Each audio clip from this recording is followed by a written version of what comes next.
What's going on, everyone? Welcome back to the Cleveland Pulse YouTube channel. I am your host, Justin Harold, and with me, as always, my co-host, Jeff Santa. As you guys can tell, just the two of us. It's a Cleveland football talk.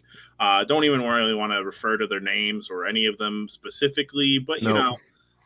it's Cleveland football mainly. Just mainly Cleveland football, Cleveland sports that isn't Cavs basketball. Upsetting me once again here on a fantastic Tuesday in October. Jeff, how are you doing, my friend? I'm gonna get the negativity out of the way. Ooh, It crazy. has Because I'm going to be completely negative the whole time. no, but this is like bad because I feel bad saying this, but I honestly think you're going to agree and come from the Probably. same place that I'm coming from. It has nothing to do with me or you or the Cleveland Pulse because I love the Cleveland Pulse, but this is the absolute least amount of enjoyment I've had covering Cleveland related sports since me and you started, almost 3 years ago. It is like we're doing the Cavs next and I'm like, "Yes, let's go." But I want to text you and be like, "Why are we even doing this?" But we just have to. We got to just push through it. We're not going to be fake. This is what we do. Yeah. It's crazy to be like, this is like, it's interesting because I'm gonna say something that is like an interesting thing to kind of bring up. I was listening to the radio. I very rarely listen to the radio, especially sports talk radio, but I did it today. And one of the hosts straight up went for another one of the hosts that wasn't on air, and I was like, "That's nuts." And I'm like, "Oh, at the end of the day, like Jeff and I like did that last year. We're like, Jeff would call me out on my Baker bullshit, and That's what you're supposed to do. But yeah, that's what you're people on supposed the to do. radio do not do But that. but this dude immediately, like, he said his sentence immediately and backtracked. He's like, he's a good guy. He means well, blah blah blah. I'm sure he didn't actually, mean these things or whatever. It's like, all right, that's a complete backpedal. But like, why? Like, if you're gonna say, hey, this opinion is, or my opinion of this opinion is not right, that's fine. Like, they're opinions, they're not matter of facts, they're just opinions. If I'm still sitting here today, if I was still sitting here today being like, yeah, Baker's a good quarterback, I'd expect Jeff to be like, he's benched. He's literally, the coach said he is benched for a dude from the XFL. I'd be like, well, I can't argue that, I can't stand I always come on here and complain about the Bird app, but it's just like the info. I could deal with the infighting Yeah. when we're like serviceable, like when we're not losing four in a row. But it's like I want to just get my thumbs just like going so fast on Twitter from our account. I don't because it's just not worth it. It's not worth my mental, but it's like, what are we fighting about? These people over here, oh, if we don't run the ball enough. We run the ball too much. Why would we run into stacked boxes? Brissett's terrible. Brissett's been good enough. It's like Jedrick Wills sucks. Jedrick Wills is playing good. It's like we're all fans of this football team that's lost four in a row. Like, what are you fighting about? I can't believe that I actually came up on Twitter today. And Jeff, the point about you saying like, hey, I'd go out and like type all these things on our account and all that. I've done that so many times. Deleted it. And I've deleted them. I've had responses like written up in people's in Oh their yeah, posts and stuff. And I'm like, it's not worth it. It's like I've gotten like into Twitter arguments or like back and discussions. forth, and it's like, and it's more just like, they're not even discussions or arguments, they're literally just like back and forth of like, this and that, and I know this and no, and it's like, what are you like saying? Like, what is the point? But my thing with like, what I like about what Jeff does with our Twitter and everything, it's like, more often than not, he poses like stats, or he poses questions that are, I'm just going to give you a fact, and however you want to interpret it's fine exactly. with me. But let's just keep on this tangent because there's nothing else to talk about. Really, the same story every week, different song, same beat. But it's like I feel like and it's so interesting how long, not like how long we've done this, but it's we've been doing a decent amount of time. not experts. We never claimed to be experts. We've been doing this for 20 years. I'll just say we're still fans. But it's like when we started, there still is. I feel like there's reporters who are credentialed and they've been in the scene and they don't know football. Let's just put that out there. And we started this to be, independent voices who weren't just like pounding the drum for the plain dealer or whatever, cleveland.com. Like we wanted to put our own opinions out there. And we've agreed that these people don't even like the team. Now I feel like that has moved from like the reporting from the press booth and from the post game interviews, and now it's on Twitter. Now it's like there's people on Twitter who remind me of people who are asking questions at the press conferences who don't even really know football, and they're just out there tweeting out one-off clips that are taken out of context, or maybe they even have a valid point, but I just can't get over, some of the other stuff they say. And it's like, do you even like the team? Yeah, I can't take it seriously. Like when people like, and you know who I'm talking about, because it's like we're not strangers with these people. Like I get it. There's a lot of voices on Cleveland Twitter, Browns Twitter, and there's a lot of big voices. Trust me, we're little small fish in the pond, but everybody knows the big names. Everybody knows the people with 6, 7,000 plus followers, 15,000 followers. There's not that many of them. Browns fan base isn't that big online. No sports fan base is really that big online, besides like the Yankees and the Lakers, whatever, all the fake ones. But it's like there's only so many Cleveland Browns fans, on Twitter that are decent and have a big following, so to say. Yeah, I mean, when you're and this is tough for me because I'm a journalism major graduate. It's tough for me to be out here and like watch people, go do their typical daily job. I guess jobs. I was going to call them activities, but jobs in the sense of like, hey, we go into the facility, we report on what is strictly said there, and what we can interpret and whatnot. But then we come out of that and can go out and tweet something that we got from that meeting and be like, we interpret it this way, and therefore we're going to take it and run with it this way. Correct. When it's just like, why can you not just take the quote? And this is, a lot of this stuff is like, okay, you very much have to guide the line, and it's a fine line of being professional and also being like a hypocrite. Correct. A lot of these people could be seen as hypocrites for how they proceed with their job in the moment, and then going out of that and kind of being like, all right, well, now that I'm not in this space, I can do and say whatever I want. And it's this is how Twitter goes, because if I'm wrong, tell me, but you gave a very vague reference there, and I think I know exactly what you're talking about. And we haven't talked about it before. I don't even think it's tweets we've shared before, but I think I know exactly who you're talking about, because that's just how it is. Like, you could literally take one quote and make it seem like one thing from one perspective and something totally different, especially from some of the guys in the locker room who just say stuff every week. And we could bleed this right into the conversation, but it's like, John Johnson III, you are just speaking every week. You go out and play dumb. You play bad. You play with minimal effort. And then you're in people's DMs, which is a whole different thing. It's like, I'm convinced to the point where we just breed the assholes. Like, I wanted to blame Baker for being, all on the media and just having this cocky attitude, which fit his character, obviously, coming out of Oklahoma. But it's just like these guys sprout up every year. There's a new scapegoat for somebody to just attack. And I don't know if it happens in other cities, but nobody gets attacked. I feel like Cleveland Browns players, coaching staffs, trainers, etc. That was the one. I don't know who it was on 92.3, but I typically I just join in, or I don't join in. I tune in and I listen for maybe 5 minutes, so I never really hear names. But whoever was on around 2:00 today, whoever is typically around between like the 12 to 3 range, he made the point. It was like, hey, Cleveland does one thing better than every other like sports town does, and it's fire coaches and get rid of people who either one just had like one bad showing or the circumstances really like Sure. screwed them or whatever.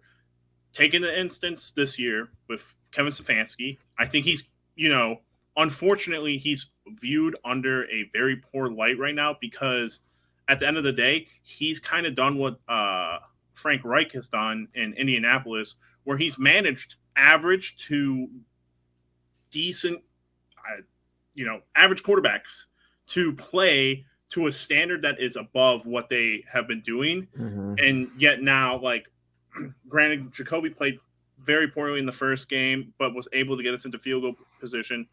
That's a win. But we are only 2 wins in. And now, because the quarterback is playing so poorly again, and it's not a injury thing, and it's not an ego thing, because Jacoby, in all respect, he's not an egotistical person. He's not good enough. He's never been good enough to have an ego. Exactly. When someone said that he spoke up in the locker room, though, as a leader, I chuckled because I was like, he's a leader because of how of his current circumstance. When Deshaun Watson comes in, is he going to be is he still going to be that leader at halftime? No. Am I supposed to be expecting Jacoby to go to the defense and be like, all right, guys, let's get riled up and let's do this and that? Like, no. But now that you say that, though, like, are these guys just checked out this year? Because, yes. But yes, I mean, 1,000%. But after the first game, like, okay, if we would have let's just say we get destroyed in Carolina. Like, let's just say we get destroyed the first 2 weeks. Yeah. I wouldn't get it. I'd still be mad, but it's like I could at least put these pieces to the puzzle together better. Yeah. But it's like you won the first game. You had winnable games all throughout your schedule. And it's, who wants to play hard for Brissett when you know he's gone week 12? Maybe I've been overlooking that, and I think that that's part of the rationale of the fan base, because you're right. Your hypocrite point earlier was actually so correct, because at the beginning of the year, most of the fan base before a snap was taken, Deshaun Watson suspended all these games. Stefanski has at least this year on the coaching staff and at least next year. Now we're 2-5, 4 straight losses. And every week, people just like following the narrative. His seat's getting warmer. We lose. His seat's warming up. No, it's not. Like, you could think that, but he's got until week 12 till that happens. He has until week 12 of next year until that happens. And even if I'm wrong, that you're just like me. I'm going to stick with that. I got him coaching all of next season, regardless, unless it is a literal train wreck the first 8 games before the bye next year. If we are literally 1-7, just not competitive, then he's going to be out the door. But you're going to have multiple opportunities with Deshaun Watson, at least 2. Yeah, that's my biggest thing is the reason why logically, Jeff, he should get another season. This is me saying that. That is you saying that. Correct. Jimmy and D. Haslam, they don't think like that. They don't think like that. They think every 2 They'd rather not think. Yeah, they think every 2 to 3 years there needs to be a coaching change. It's just not working out. But I am going to hold out hope, and this is the only hope I'm going to hold out on, is that next year everything from a front office standpoint will be the same regardless. You have to roll the dice. It's 3 years in. In those 3 years, you've made it to the playoffs. You've had a singular losing season. Right? We had a losing season last season, right? 7. Well, 7-9. 7-9. Or were we 8-9? 8-9. Yeah. 8-9. Like you've had coach of the year. Injury. It's different. Yep. Injury to your quarterback last year who refused to go out and played the majority of this season with a backup quarterback, with a Case Keenum or, a Jacoby Brissett or someone that is just not an upper echelon quarterback, a good quarterback in my mind. But, right. Haslams don't care about that. All Jimmy cares about are the X's and the O's. And for him, that's like no X's and O's, just the dollar signs. Well, yeah, I was trying to like make it like a signature thing, but yeah, essentially That's true. he's all about the dollars, and if people are like, we're not gonna listen, it's very much on Twitter right now.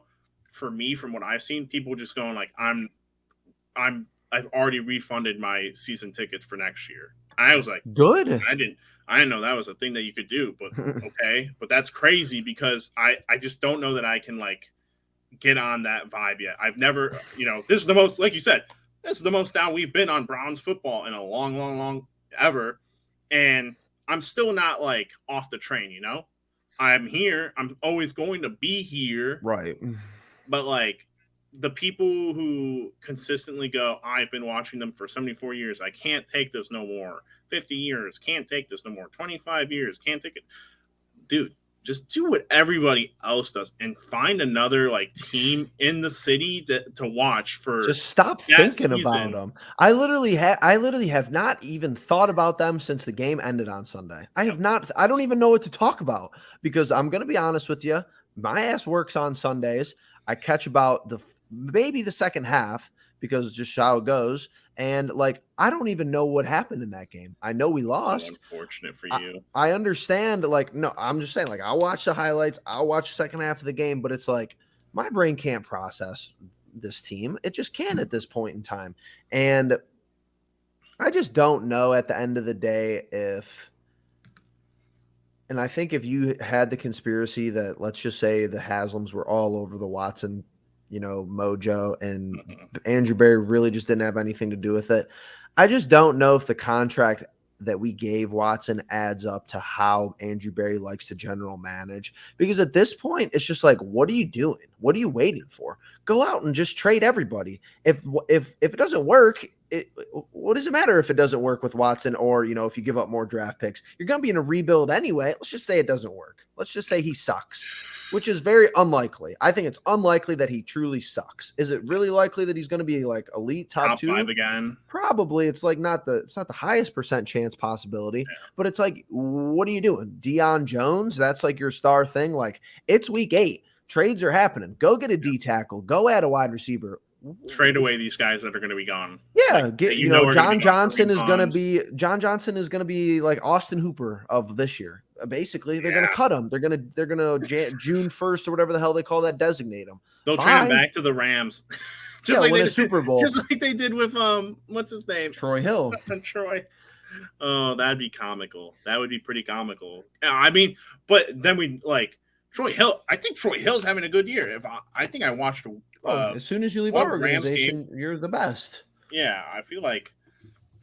Goodness. You know who's having a good year? Wait, hold on. On the Browns or no? Well, no, nobody's having a good year on the Browns besides Nick Chubb. But former Brown, not Ogunjobi. No, same position though. Ooh, Sheldon Richardson. No, same position though. Fuck me. This is just a rumor mill, though. Well, I haven't vetted his stats, but apparently the team cut somebody because this guy's like filling in the role, and it's Andrew Billings, Raiders, Las Vegas. No way. Yeah, apparently they cut somebody today because they're going to Billings moving forward. I said, what? I said I Billings is in the league. Forgot that man exists. I forgot that man was on our team at some point. I thought he was going to be, the future of the D tackle room last year. Well, he was the strongest person in the room. He benched 500 donuts. I'm trying to look up his stats right now. He's in. Oh my god! Apparently, he plays. That's crazy. But it's like, what am I going to say about this upcoming week for the Bengals? Like, don't lose. That's all I could say. Just don't lose, and you're going to lose. Hope you do exactly what you did last year. Pull out a. We've never lost to the Bengals under Stefanski, so we're screwed. Crazy. Personalized guarantee we're screwed. Oh, boy. We didn't even talk about the game. There's nothing to talk about. The title of this video is going to be Browns. What's there to talk about? Browns. Should just be Browns, question mark. It's going to be a thumbnail of Jimmy, and it's going to say Browns, semicolon, what's there to talk about? Question mark. There's nothing to talk about. We're a bunch of underperforming losers. Oh boy. All right. Well, we have something to actually go be happy about and talk about while doing it. So we're gonna wrap this one up here. Unless Chef's got anything else to say, we'll come back with a preview and probably more talk like this, but a preview later on since we're playing on Monday night. But Jeff, anything else, brother? Nope. All right then, everybody. Well, like I said, we're gonna go. You guys can be excited for Cavs Encapsulated, the first one of the year with the whole crew and gang. Very excited about that. But with that all being said, thank you for watching this video, making it this far. If you guys have, please make sure you are subscribing, liking, and leaving the comments. Also, make sure to turn on that bell notification so if that there's ever another incident with my computer before we start a stream or recording, you can catch that maybe and have a little fun on the joke. But yeah, make sure you guys are all tuning in. And with that being said, we'll catch you in the next one. Peace.